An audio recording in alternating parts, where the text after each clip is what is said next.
BNP ক্ষমতার জন্য নয়, জনগণের মঙ্গলের জন্য রাজনীতি করে। বিপদের সময় তাদের পাশে দাঁড়াতে হবে। জনগণকে সাথে নিয়ে বিএনপি চেয়ারপারসন বেগম খালেদা জিয়াকে মুক্ত করতে হবে। রোববার সকালে যশোর সদর উপজেলার কচুয়া ইউনিয়নে হামলার শিকার বিএনপির নেতাকর্মীদের বাড়ি পরিদর্শনের সময় বিএনপির নেতাকর্মীরা এসব কথা বলেন। ৩০ ডিসেম্বরের নির্বাচনের 2 দিন আগে বিএনপির এসব তৃণমূল পর্যায়ে নেতাকর্মীদের বাড়িতে দুর্বৃত্তরা হামলা ও ভাঙচুরের ঘটনা ঘটায়।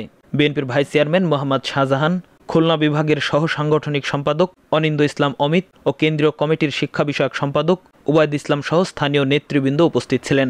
সকালে জেলা বিএনপি, ছাত্রদল ও যুবদল তাদেরকে নিয়ে কেন্দ্রীয় কমিটির এই 3 নেতা প্রথমে যান সদর উপজেলার কচুয়া ইউনিয়নের কচুয়া গ্রামে। সেখানে কচুয়া ইউনিয়ন বিএনপির যুগ্ম সম্পাদক সাবেক ইউপি সদস্য আমির হোসেনের বাড়িতে তারা কিছুক্ষণ সময় অতিবাহিত করেন। এ সময় পার্শ্ববর্তী নরেন্দ্রপুর, রামনগর, বসুন্ধুয়া ইউনিয়ন বিএনপির নেতাকর্মীরাও সেখানে হাজির হন। কেন্দ্রীয় নেতাদের কাছে পেয়ে তৃণমূলের এসব নেতারা তাদের কষ্টের কথা বলতে থাকেন। কেন্দ্রের ব্যর্থতায় তৃণমূলের দীর্ঘদিন ধরে জমকে থাকা ক্ষোভও প্রকাশ করতে থাকেন তারা। কথা বলেন নরেন্দ্রপুর ইউনিয়ন বিএনপির সভাপতি অলিয়ার রহমান, একই ইউনিয়নের একটি ওয়ার্ড বিএনপির সভাপতি আব্দুল আজিজ, রামনগর ইউনিয়নের বিএনপির সাধারণ সম্পাদক মারুফ হোসেন। তারা বলেন, খালেদা জিয়া কবে মুক্তি পাবেন? কি করছেন আপনারা? আন্দোলনে যাচ্ছেন না কেন? না খেয়ে পালিয়ে থাকতে থাকতে তো এমনিতেই মরতে বসেছি। আন্দোলনের ডাক দেন, রাস্তায় গিয়ে মরি। আন্দোলনে আমরা তো ব্যর্থ হইনি। কেন্দ্রীয় নেতাদের উদ্দেশ্যে তারা বলেন, আপনারা ব্যর্থ হয়েছেন। 28 ডিসেম্বর রাতে হামলার ঘটনা বর্ণনা করার সময় বিএনপির নেতা আমির হোসেন, 2 ভাইয়ের স্ত্রী নীলুফা ইয়াসমিন ও পাপি আক্তার বলেন, আমাদের গ্রামের মহিলারা জীবনে কোনোদিন গুলির শব্দ শুনেনি। 28 ডিসেম্বর রাতেই প্রথম শুনেছি। হামলা, ভাঙচুর, নির্যাতন অনেক সহ্য করছি। আমাদের শুধু বলেন, আমাদের মা কবে মুক্তি পাবে?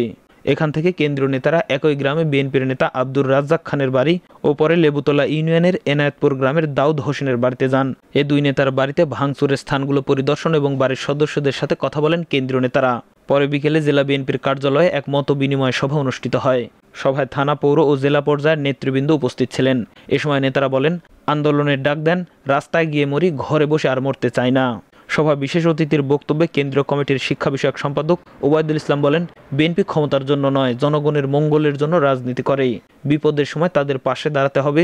জনগণকে সাথে নিয়েই সাবেক প্রধানমন্ত্রী বিএনপি চেয়ারপারসন বেগম খালেদা জিয়াকে মুক্ত করে ছাড়ব ইনশাআল্লাহ।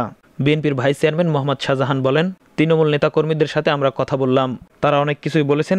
এসব কথা একেবারে মূল্যহীন নয়, তবে কেন্দ্রীয় নেতাদের অনেক কিছুই চিন্তা করে সিদ্ধান্ত নিতে হবে। তারপরও তৃণমূলের নেতাকর্মীদের কথাগুলো, ভাবনাগুলো আমরা কেন্দ্রীয় কমিটির শীর্ষ নেতাদেরকে অবহিত করব। প্রিয় ভিউয়ার্স, নিউজটি ভালো লাগলে লাইক ও শেয়ার করবেন আর সাবস্ক্রাইব করে আমাদের সঙ্গেই থাকুন।